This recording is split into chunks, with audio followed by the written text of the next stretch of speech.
είναι καινούρια και ο παππούς είναι παλιό. Η μαμά σου και ο παπάς σου είναι στο ενδιάμεσο.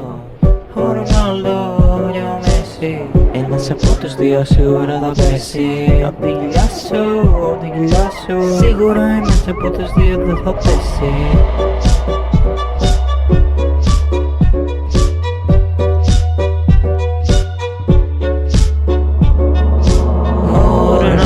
Και ας πει πάντα κάθονται μαζί στη γυμναστική στο διάλειμμα. Ποιος θα το πηγαίνει σχολείο, ποιος θα το πλένει ροδόπο, ποιος θα ασχολείται καν μ' αυτόν. Κανείς δεν νοιάζεται καν για εσένα, ούτε βοήθεια ούτε παρέα. Νομίζεις πως θα ήταν όλα ωραία, όλα ωραία. Κάνουμε κακά, κάνουμε όλα μας κακά. Τρώμε νοτελά, τρώμε νοτελά. Σπάμε τα κρασιά, σπάμε τα κρασιά.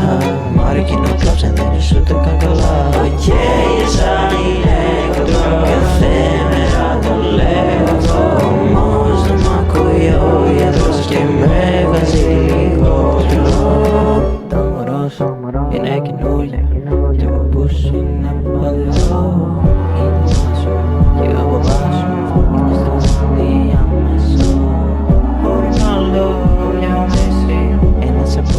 Σίγουρα θα πέσει. Απ' τη κοιλιά σου, απ' τη κοιλιά σου, σίγουρα ένας από τους δύο δεν θα πέσει.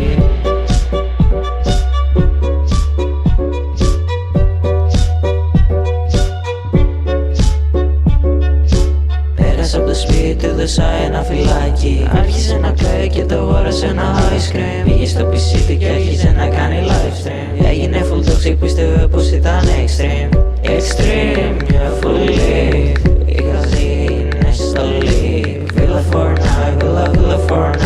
Στο νοσοκομείο τρέχουμε mission time για να δούμε αν όλοι πριν μας είναι alright. Σίγουρα συμβουλεύεται από AI και μετά στο μέλλον θα πέσει και θα τις φάει. Villa Fortnite, Villa Fortnite. Κάνουμε κακά, κάνουμε όλα μας κακά. Τρώμε νοτελά, τρώμε νοτελά. Σπάμε τα κρασιά, σπάμε τα κρασιά. Μ' αρέσει να κλάψε, δεν είσαι ούτε καν καλά. Οκ, σαν είναι κοντρό, κάθε μέρα το λέω αυτό. Όμως δεν μ' ακούει ο γιατρός και με βάζει λίγο τρό. Το μωρό σου είναι καινούρια και ο παππούς είναι παλιό. Η μαμά σου και ο παπάς σου είναι στο ενδιάμεσο. Ο Ρονάλντο και ο Μέση, ένας από τους δύο σίγουρα θα πέσει. Απ' τη κοιλιά σου, απ' τη κοιλιά σου, σίγουρα ένας από τους δύο δεν θα πέσει.